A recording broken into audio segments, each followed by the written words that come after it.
Bom dia, filhos de Elion, tudo bom com vocês? Nós estamos aqui para mais uma lição da Escola Bíblica Dominical e hoje a nossa lição é a lição de número 2, tá bom?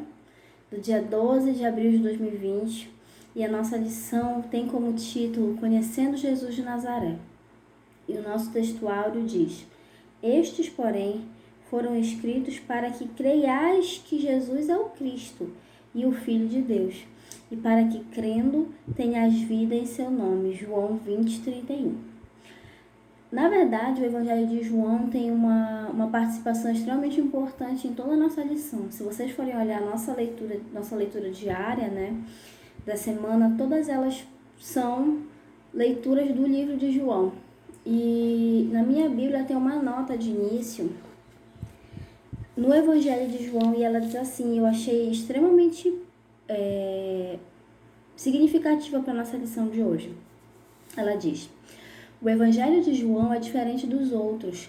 Neste Evangelho, Jesus é apresentado como a palavra de Deus que existiu desde a eternidade com Deus e que se fez um ser humano, mostrando assim o amor e a verdade de Deus. O autor diz que o propósito deste Evangelho é fazer com que os leitores creiam que Jesus é o Messias, o Filho de Deus, e com que por meio dessa fé tenham vida. Eu achei essa citação assim bem tudo que a gente vai estudar hoje, tá bom? A nossa lição de hoje é bem curtinha, no entanto, ela tem uma riqueza muito grande porque ela está falando acerca de Jesus. E nós vamos também compreender a questão da simplicidade do Evangelho. Quando a gente fala no Evangelho, a gente precisa pensar em uma coisa simples, em uma coisa acessível, palpável. Não é algo que você está distante de tudo isso. Se fosse para ficar distante, Jesus Cristo não teria vindo e nós ainda teríamos que sacrificar e ainda não teríamos acesso ao Pai. Então, quando pensarmos no Evangelho, precisamos pensar nessa simplicidade, nessa proximidade com Jesus. E vamos começar nossa lição, tá bom? A nossa leitura bíblica em classe está lá em Marcos, capítulo 1, do versículo 1 ao versículo 8. E vamos lá, acompanha comigo. Princípio do Evangelho de Jesus Cristo, Filho de Deus, como está escrito no profeta Isaías: Eis que eu envio o meu anjo ante a tua face, o qual preparará o teu caminho diante de ti. Vós que clama no deserto, preparai o caminho do Senhor, endireitai as suas veredas. Apareceu João batizando no deserto e pregando o batismo do arrependimento para a remissão de pecados. E toda a província da Judéia e todos os habitantes de Jerusalém iam ter com ele, e todos eram batizados por ele no Rio Jordão, confessando os seus pecados. E João andava vestido de pelos de camelo e com um cinto de couro em redor de seus lombos, e comia gafanhotos e mel silvestre. E pregava dizendo: Após mim vem aquele que é mais forte do que eu, do qual não sou digno de, abaixando-me, desatar a correia das sandálias. Eu, em verdade, tenho-vos batizado com água. Ele, porém, vos batizará com o Espírito Santo. Tá bom? Então, agora vamos ver quem foi Jesus. O que ele fez durante o período que ele estava na Terra. E vamos entender também uma das expressões, que é essa expressão do primeiro tópico. O verbo se fez carne. Talvez ache meio complicada essa ideia de verbo. No entanto, não é tão complicado assim. É só lembrar da aula de língua portuguesa. Complicou mais ainda? É simples. Verbo, segundo os dicionários, é a palavra que expressa a ação. Então, o verbo é isso que dá ação à nossa frase, né? Ele foi, ele fez, isso aconteceu. Então, o verbo tem essa ideia. Não é uma coisa passiva. O verbo é ativo. E quando ele fala que Jesus era o verbo e se fez carne, ele quer dizer isso. Que ele era a ação e passou a existir. Tudo bem? E para mim essa é uma das passagens mais bonitas que existe, que ele fala aí, o verbo se fez carne. E significa que Deus, mesmo sendo Deus, dispôs-se a sacrificar o seu filho, fazer com que o seu filho viesse à terra. Tá certo? Habitou, aí o segundo ponto diz assim, e habitou entre nós. Aí ele fala aqui dessa questão da falta de simplicidade, né? Por exemplo, ele diz que é difícil marcar uma reunião com um líder muito importante.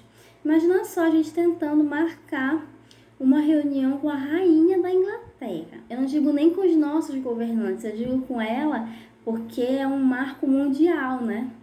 Imagina só, você jamais vai conseguir uma reunião com a rainha. Mas olha só a grandeza de Deus, a magnitude do amor de Jesus Cristo, e você é livre e para tê-lo e falar com ele e sentir a sua presença em todos os momentos da sua vida.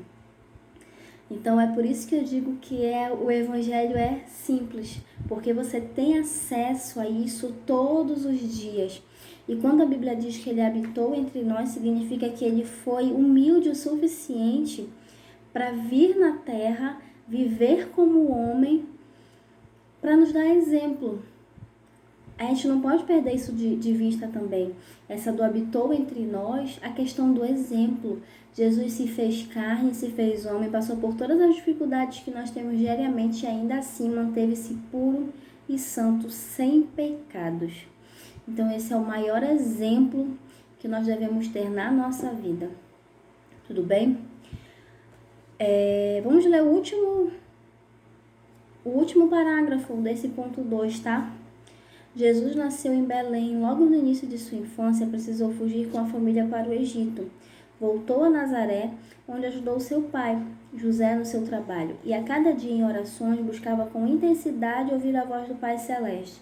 E assim foi até o dia do seu batismo, quando João Batista declarou que era chegado o tempo tão esperado. Que tempo era esse? O tempo em que iria começar realmente o ministério de Jesus, em que ele ia fazer milagres e ia fazer muitas coisas, tudo bem? E aí vem o ponto 3, Jesus, o Filho de Deus. O Evangelho de João apresenta Jesus como o Filho de Deus que foi manifestado ao mundo para cumprir na cruz o plano da salvação da humanidade. No Evangelho de João, Jesus nos faz declarações maravilhosas acerca de quem ele é. O pão da vida, a luz do mundo, a porta das ovelhas, o bom pastor, a ressurreição, a vida, o caminho, a verdade e a vida, a videira verdadeira. Todas essas referências que ele usa aqui e as nossas referências, as nossas leituras da semana, fazem referência a isso, a tudo aquilo que Jesus é. Sabe, ele diz, eu sou o pão da vida, eu dou a vida pelas minhas ovelhas, eu sou a videira e vocês os ramos. Então, todas as vezes que nós estamos conectados com Deus, nós fazemos parte dele e ele de nós. E isso é uma palavra assim extremamente linda, saber que um Deus tão grandioso e tão maravilhoso se dispõe a fazer parte da nossa vida e permite que nós façamos parte da vida dele também. Certo? E o nosso último ponto é o ponto 4. E você, também é filho de Deus? Você, ao crer no nome de Cristo, também tem o poder de se tornar filho de Deus. Porém, apenas nos tornamos filhos de Deus mediante a aceitação de Cristo, o qual é o nosso único e suficiente Salvador. É nesse momento que acontece um novo nascimento. Aí, essa passagem aqui eu achei... Esse último parágrafo é a expressão, acho que da lição inteira. Mas o que é crer expresso por João? Expresso por João no João 1,12.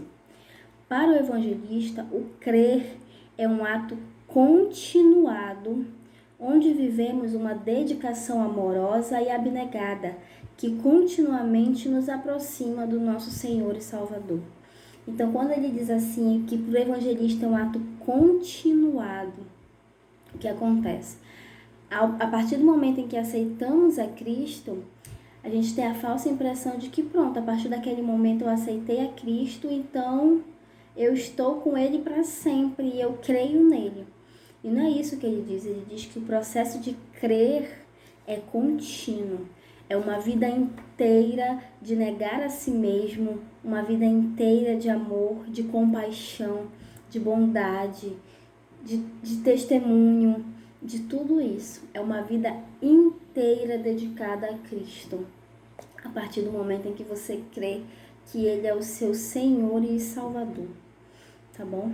Então a nossa lição de hoje é assim mesmo, ela é bem curtinha, mas ela faz alusão a isso, que Jesus é o verbo, Jesus é a vida, Jesus é tudo aquilo que nós precisamos e imaginamos, tá certo? E que nós venhamos permitir que esse Deus tão grandioso e tão amoroso, que entregou o seu filho, e esse filho que morreu e se sacrificou por nós, tenha um lugar permanente em nosso coração. E que a nossa vida seja parte desse grande processo de negação própria, de testemunho, de amor e de compaixão. Tá certo? Vamos ler a conclusão? Agora você já conhece melhor a Jesus de Nazaré, o Verbo que se fez carne. Nesta lição, podemos perceber o quanto Deus nos amou entregando o seu Filho unigênito para que pudéssemos ter vida e vida em abundância. No entanto, para que possamos verdadeiramente ser alcançados por tão grande graça, é necessário nascermos de novo através do ato de aceitar a Cristo como o único e suficiente Salvador. Seja você um porta-voz dessa verdade a todas as pessoas que você conhece. Anuncie Jesus como Salvador da humanidade. Tudo bem? Então, feliz Páscoa a todos vocês e que essa palavra faça ainda mais sentido no dia de hoje, que é o dia em que nós celebramos a ressurreição de Cristo e somos gratos por toda essa vida e graça que nós recebemos através da sua morte. Amém? Então, fiquem com Deus e até a semana que vem, tá certo?